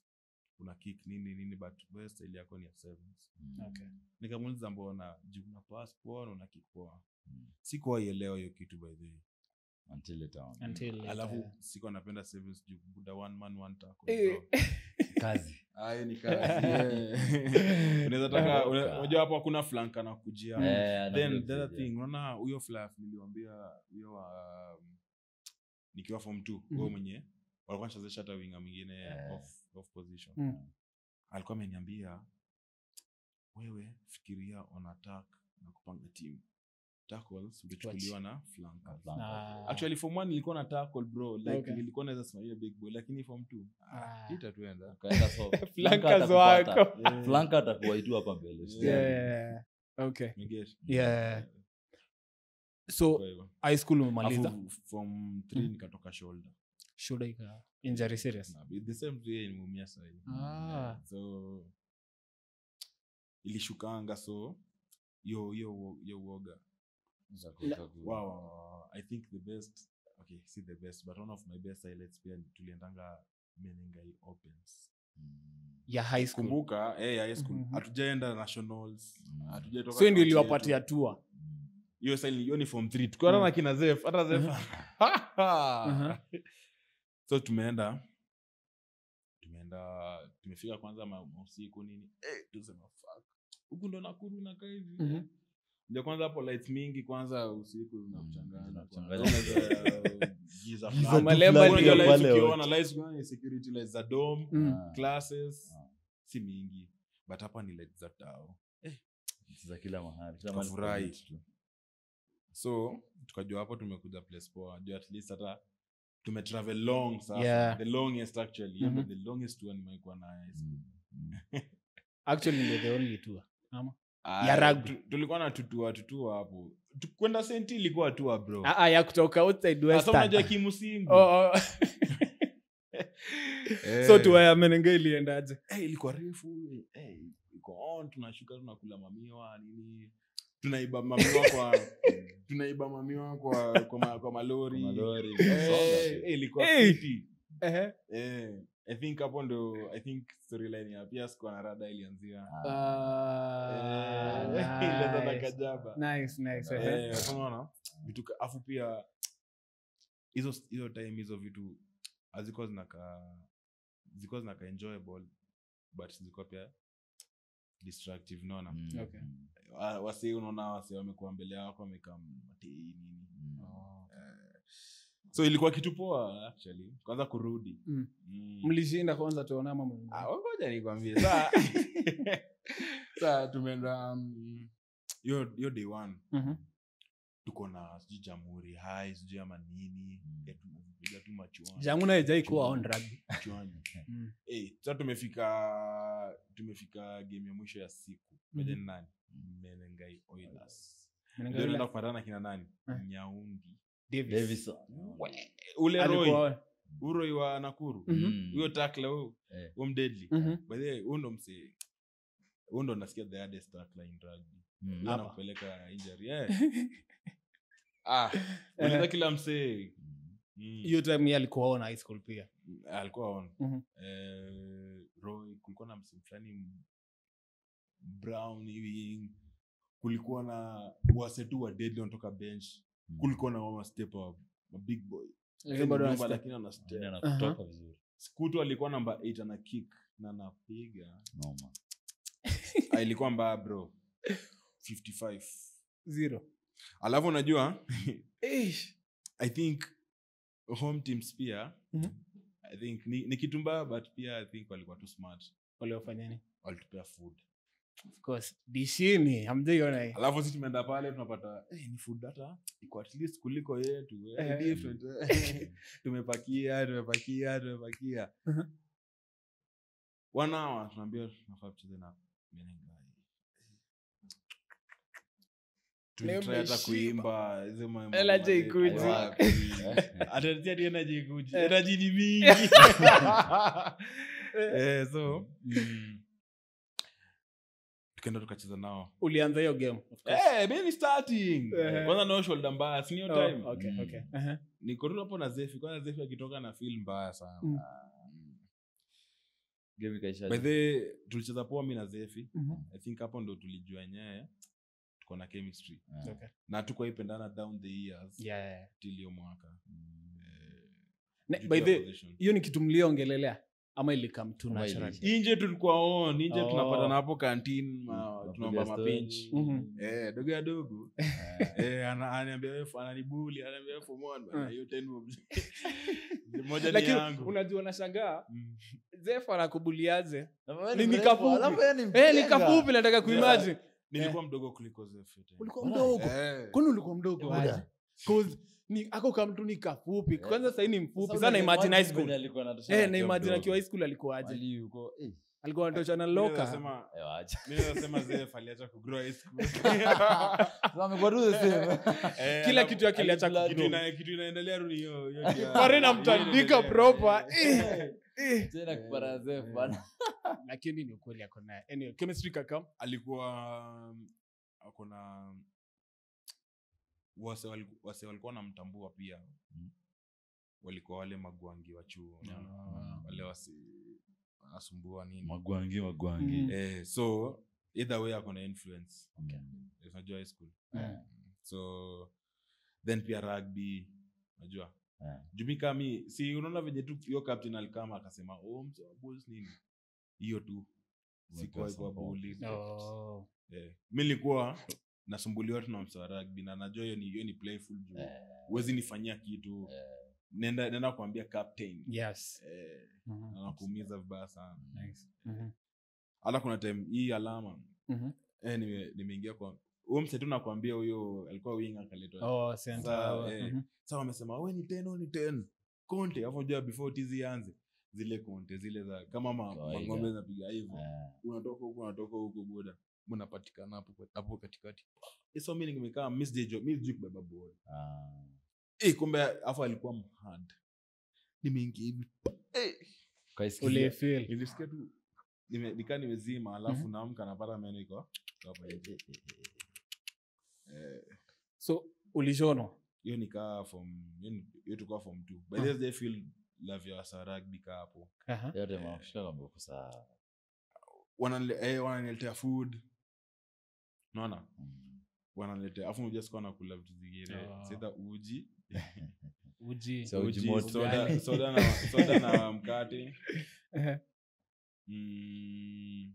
ndio vitu soft yani vitu soft mzazi alijua azi bro mi hata kuna time uncle yangu imeturn bro au kushoza unamshow nini atakwambia jana sport of course atakwambia achana nayo so focus on academics unanyamazia tu turudishe kwanza Nakuru buda saa Oilers walitupiga paka cheering yao ikaanza kutuchia ndio at least waone mtatoa something tokeni na kitu walitupiga mingi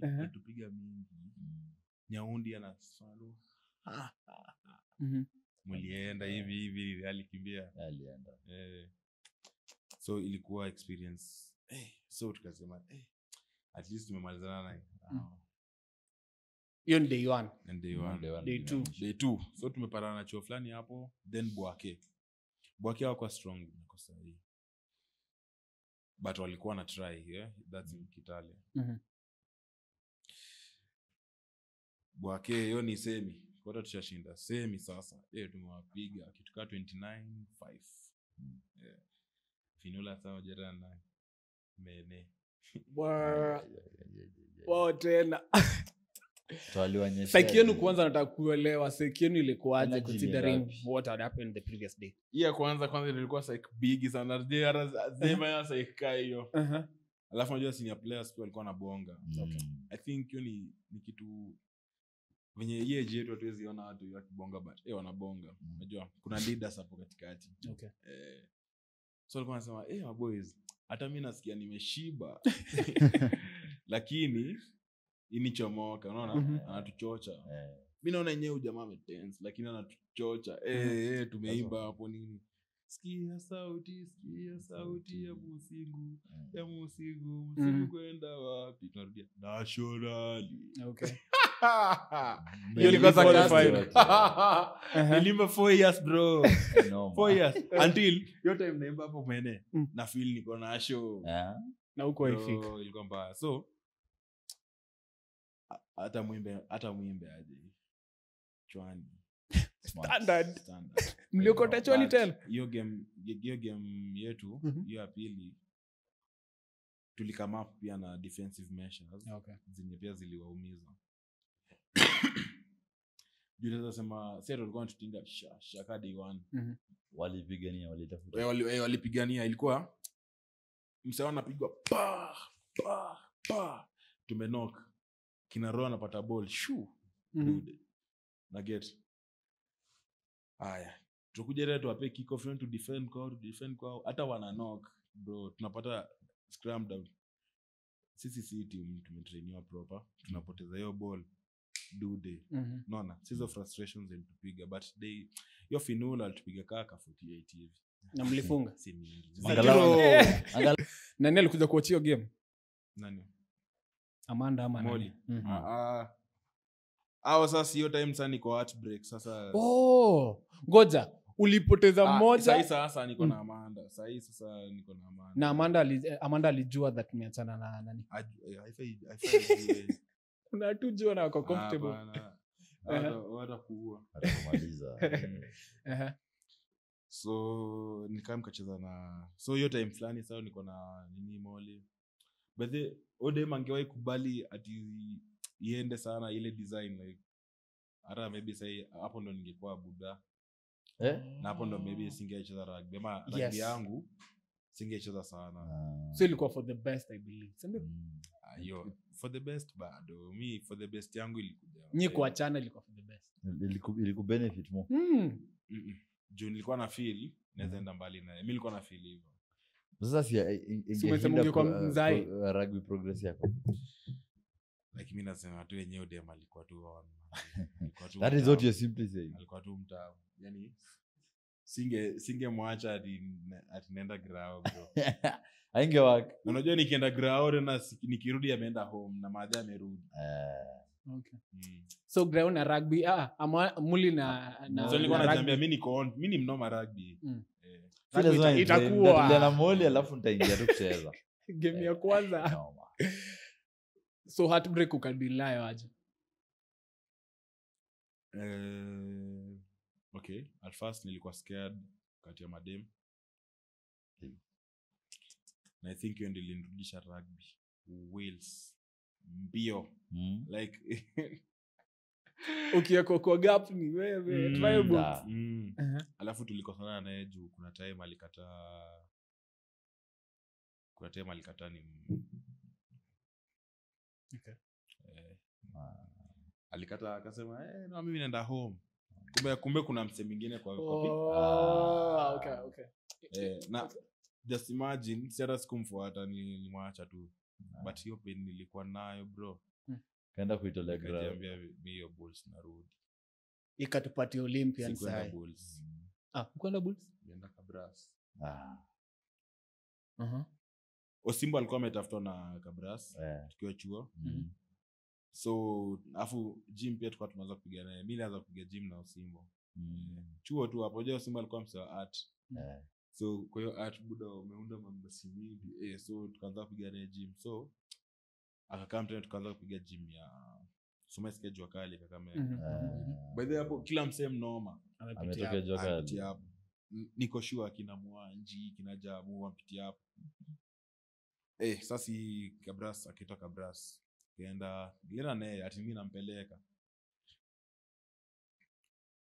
nikaambiwa pia mimi ingia hapo ndani cross hiyo ni achayo tumeenda kwanza Osimbo time ati anasema anda kucheza under 20 achanga Osimbo under 20 nikamwambia tu sawa so imagine Osimbo alienda under 20 miss kwenda na wewe mbona ulikuwa ukuwa like hauko convinced like angecheza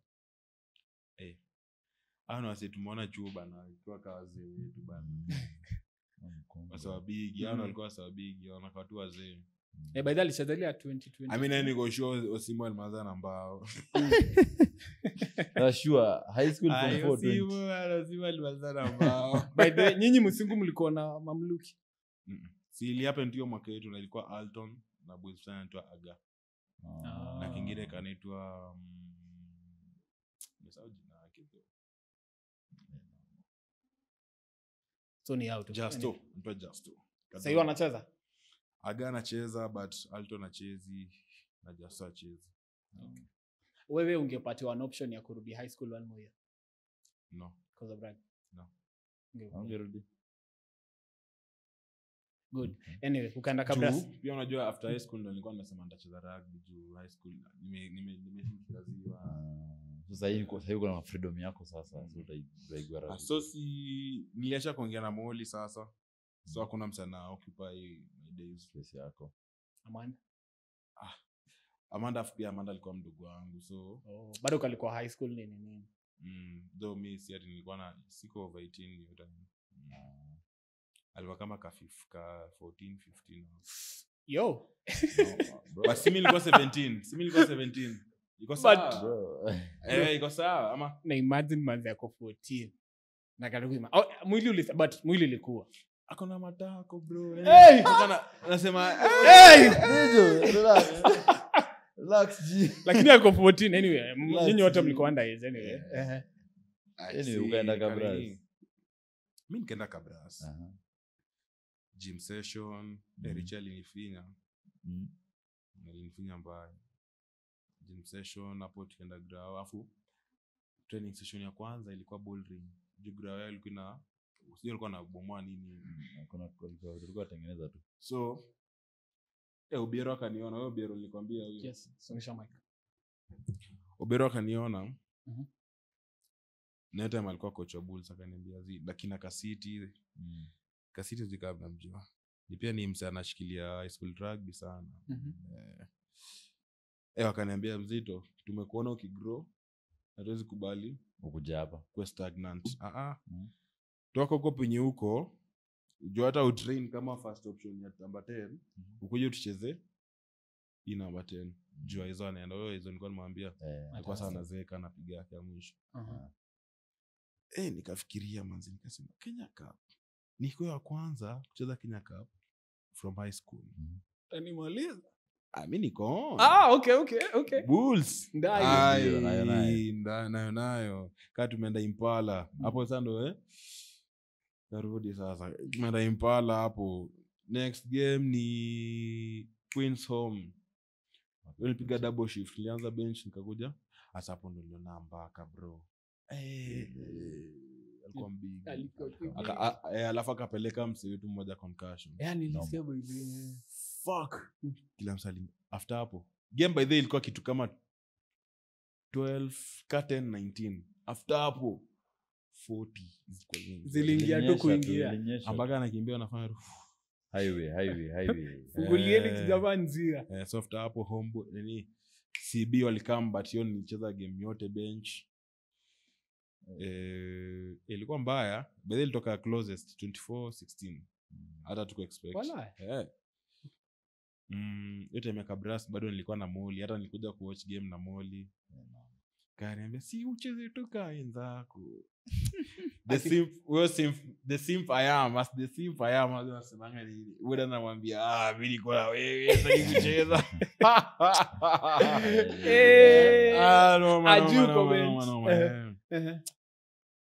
so homeboys the prime homeboys the last homeboys kina kina nani nakumbuka by the way kichwa alinipanguzanga hivi kwa macho sijaisikia mkono mzito hivyo alafu kichwa bado alikuwa na train Bob alikuwa center homeboys anabeba kubeba mimi niliingia 15 hapo unajua anakuja anapiga tackle wetu mnoma pili inaganda tuseme angekurania si ulikuwa unapiga tackle unaenda lo kwa nyasi kwa chini not even conscious maybe by the height may come from 3 haya hii kaisha ngoja kuna picha fulani nimeona mmepiga uko na shot ya Strath na top ya Kabras hiyo ni which ya shot ya Strath ile ya pink hiyo ilikuwa tu shot ya Kabras na ka shot fulani ka Adidas ka black hiyo ilikuwa katona fulani Lugulu hiyo ni webu ya 10 tulikuwa na kina Olukusi by the way na Asanga Andrew Dhiambo mwalienda yuji Andrew Dhiambo by the way jamani deadly by the I think yeye na Bakasa Brighton Bakasa yes I think at that time kwanza 2022 walikuwa among the talents zenye pia like azikuwa utilized bro mimi nilikuwa napea Bakasa ball na ndana tinga hiyo 2022 ninaweza sema nini niliwafanya so special? Ilipata kasi wale wanataka kucheza. Then tulikuwa tunacheza hizo mabuye tens nini tulikuwa tunacheza pamoja. Okay. Sawa. So urudi Bullring sasa ukacheza Kenya Cup. Then ulijipata aje Strath? Nimetoka niko Bulls. By the hapo tukaanza kuteseka nini fans nini. Kwa mbaya by the clubs hata achia national team manzi. Clubs especially ni real community clubs. By the community clubs where they look good. Wajue tu watafanya watafute ma sponsor nini but I look good juu. Niko noma. Mimi nakuka nikiwa Bulls manzi tuli struggle. Kwa tu mbaya but kuhepa hiyo Bulls hiyo trap nilienda Machakos Uni. Yes. Actually uni yangu nilichaguliwa huko Machakos. So ulijoin 2020 2021 February. Okay. Yes, ni lot ya 2020 bado.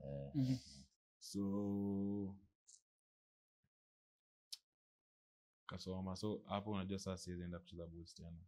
Nikapatana na Kalonji. Chesko mwenyewe. Kalonji. Kalonji ashakuwa best yangu kiasi alienda coach Strath. Na mimi najua Strath iko on. Ndio sasa hiyo time nilikuwa natoka huko tunapatana kama ni Mombasa wananichukua tunaenda kucheza kama hiyo ni Bulls. So squad anataka hizo. Kama nikamwambia Kalonje bana wewe ukipata space wewe niite. Akaniita. Hata kuniita niambia tu nijo kama tuende. Nipigia tu simu hata hiyo time baadhi nilikuwa na dozi. Nipigia simu kama tuende. Nimekuja Strath. Then nilikuwa naona kuna kina Zola, Madibu so hiyo ni 2023 ikianza, right? Ikianza January. Kwa hiyo time nilikuja na dead thigh. Nimekuja kwanza na kick na left. Left kick off one. Afu hiyo time Japolo alikuwa on my case. Unajua Japolo huamka kwa scrum. Nikishika hivi ashafika na mwambia wewe anamtuma huko. Anabaki hapa. So ikakuwa niko on. Bas nini. Nilingia baadaye nikapea Mored Ude. Yeye ndo kwa msa kwanza from the training session. Hiyo shaniambia wewe ngoja tutakutumia nini leta yako ya interview. Wewe nilijipata Strath. Nice. Mimi sikuenda trials. So nizo before tuendelee tumalize story ya Moli tufungie story. Ni Moli kwanza Moli, right? Ni Moli. Moli. So tulitafutana by the after hapo but sinika after 3 years. 2023. Ina from my national team. Ngambia ni aje vipi can we talk nini kaniambia Ngoja nani alitafuta? mimi nilimtafuta. Ndogo. Okay, ulisema anyway. But I think ilikuwa tu kitu ya sasa na move on sasa juu. Okay. After hapo nilifeel hata poa. Wait, ilikuteka long kuheal? By the way them even take the longest. Hata dadangu anaweza test. Okay. Hapo na ile karo so nilimuita akakam hiyo time kwa kutoka Uruguay. Uruguay ni 2024. C3. Bana. Ni Challenger Series. Wale kutoka qualifiers. Zimbabwe. Alikamba na mimi nikamwambia ni aje bana uko aje afu but sasa sasa alikuwa amenona kwa ameaduate amekuwa plus size ameaduate amaanza kupiga wig so akuli bamba na hiyo time hiyo first sight hiyo time but mimi bado nilikuwa na mlove kukaa tena alikuwa ameniambia ati sijui tunaanza fresh nini so tukuwaste time hapo mimi nimwambia tu pole nimekuwaste time kuita Nairobi. Alitoka Kisumu ulisema acha ni Kisumu. But wako on bado. Nice. So let us say test yangu. Okay. So your last message to Muli again. My last message. Ngoja kwanza kama si mse mwenye okay zinda kwambia kama yenyewe na hiyo respect haikuji naturally Okay. sizi filter anyone Masisi na rugby nari na kutrace. waacha kuniweka kwa story zako Kwa wale wanajua those who know those who know ndio Yes. na utoa tu wa Strathmore pia kwa abdomen yako no kama unataka kupiga Strath kuja ucheze KCB Lakini si pia KCB tuna club. sasa alikuwa anaongelea Acheze na maybe aende international side. Anyway, aache tu wezi unda content napata like so na mimi ndo maana hata imepata like so ni sifu uone positive, right? positive vibes. Hiyo ni udu yes G4G umsata si analyst hata ni nani unakuja kusema mimi nimetoka kunyanya ningie game unajua hizo ni brand gani nini ngapi unachoma Mbaya. hiyo si G4G kwanza ni mbaya ni mbaya Lakini amepata message but haiwezi yo na you'll get a knock on your door baba choma mbaya G4G Anyway, tukimalizia nizo mase hapa last time tulikuwa tunaongea about kuna wasi wanaenda kucheza touch on a Sunday badala ya kuchill na mamanzi wao. It's fine. No. Peleka manzi yako out on a Sunday. Si umetoka game Saturday. Mbona uenda kucheza touch Sunday? Mimi nadhani tu nikaa sema kaa weekend kale. Hapana. Kwani kuna wase bado wanacheza on Saturday on. Imagine boda the ukishacheza saa 2 utacheza tena Sunday. Kuna watu kuiva. Tunaweza taka after game ni dem. Si ndio? Papasi dem yangu. Bora ni dem na kofiti. Si bora ni dem. Bora ni dem na kofiti. Na kofiti chase everything. Na kofiti ende kutana maji. No dem yangu. Wewe kuna madem inafaa ambie ukweli. Okay. Yeah. Ukweli azin. Kuna watu wezi handle. Unajua madem adhaningi si ndio tunawa handle. Sasa wezi tu handle. By the way. Ndio. Kuna madem wezani na watu kama mimi. Noma. Wewe nini inaweza kuturn off kwa shori? Buda. Shori mchafu, shori mapendi kazi. Mchafu apendi kazi. Ako na do ama ana do? Hapo kwa do hauna do hiyo ni yako. Kwa nini hauna? Okay, ni hard sana nitake do ya shori, si ndio? Kwanza ni hard sana niambie dem ni aje. Nieke thao. Chini hata hiyo. Tuambie moli nieke thao. Ile thao yangu manze sina faiko. So si kila dem anaenda. Same way nitasema madem kwanza rugby.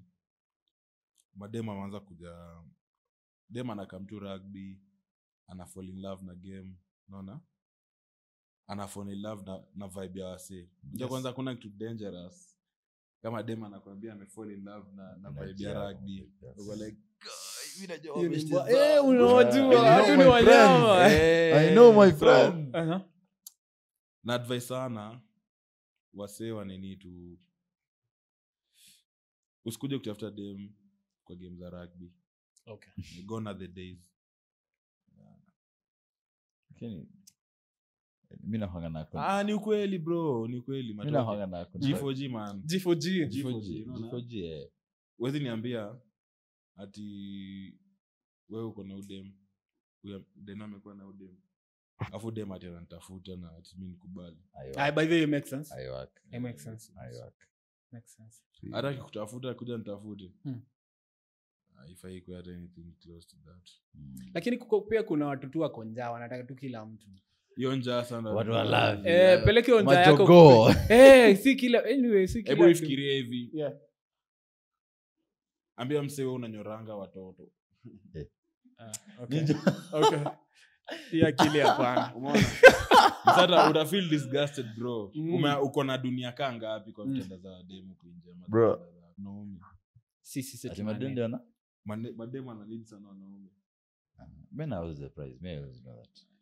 Men are always the prize. Yeye alijua amebeat. unaona unaweza fika point uko na bibi wa pili kwani kesho. Anyway guys, episode 27 na Nijo episode 28 tunarudi si ndio? Mimi 27 so 27A 27B. By the way 27B guys, 27B tubaki tu na hiyo. Nauliza leo Macarena dancers. Hapana, Macarena dancers ni nyinyi All Blacks. Ni nyinyi. You don't know what a haka is. Na hiyo haka yenu lini mwisho mlishinda World Cup 10 years ago? But msewa All Blacks anakanga msewa Man U. When I ride on their past Waka same design fulani. Nyocha na sisi. Episode 27. Kwanza wote ni bado huyu ni wa United. Walikuwa AIG wote. Wakienda Atrad wote. Umsemo anaon Man U sasa mzae sijui. Simwachane na hiyo sisi. team tu ni Man U. Simwachane tu na sisi. So walikuwa na Ferguson, kuna Marco, kuna nani mwingine? Rooney. Kuna una Martin Kata. Achana na sisi. We are still one of the best teams. But that has ever graced hiyo rugby. team inaenda kwamba Sasa tuone. Anyway, Kuna so young talents. Nijo narudi episode 27B. B. Si ndio? Tumeelewana. Kumalizia story tunaanzia ukitoka Western Bulls. Right? After umeachana na Muli. Na mwele hata tushachana. hatutamwongelea tena. Hatutamwongelea tena story yake Si ime. hapa tulikuwa tunaenda nilikuwa naenda Manchester sasa naenda Stroud. Yes. So So to tutaanzia focus hapo. on higher standards. Yes. Anyway. The meet today. They So, Deno, your last words. My last words are watch episode yote, comment, subscribe. Kwanza nyinyi wasiam subscribe. Analytics zinaonyesha watu wana watch, wasi wenye wana watch na wamesubscribe. Bana asi wenye waje subscribe ni wengi. Please guys, ni button to just once like this na imeisha. All in all, of course, man, tuendelee kugive this sport to love na kugrow. Yes. Nigel. G4G. G4G. Stay hydrated, man. Always. Anyway, thanks for watching, guys. I've been your host, Ele Matoke. Strathmore fan. I don't hate cameras. You don't hate cameras? No. Today it's new. I wonder so much. Anyway, Nijo, thanks for coming. Thanks. Ajamaliza story yako 27B tunarudi. Tunarudi hapo. Tukikafunga nataka tufunge na 27. Thanks for watching, guys. Tupatane next episode. Tufunge na 27, guys. Nijo, tupatie. You know outro. You know outro. Tunakaa. Tuwezi simama pia. Tutupige magoti jamani.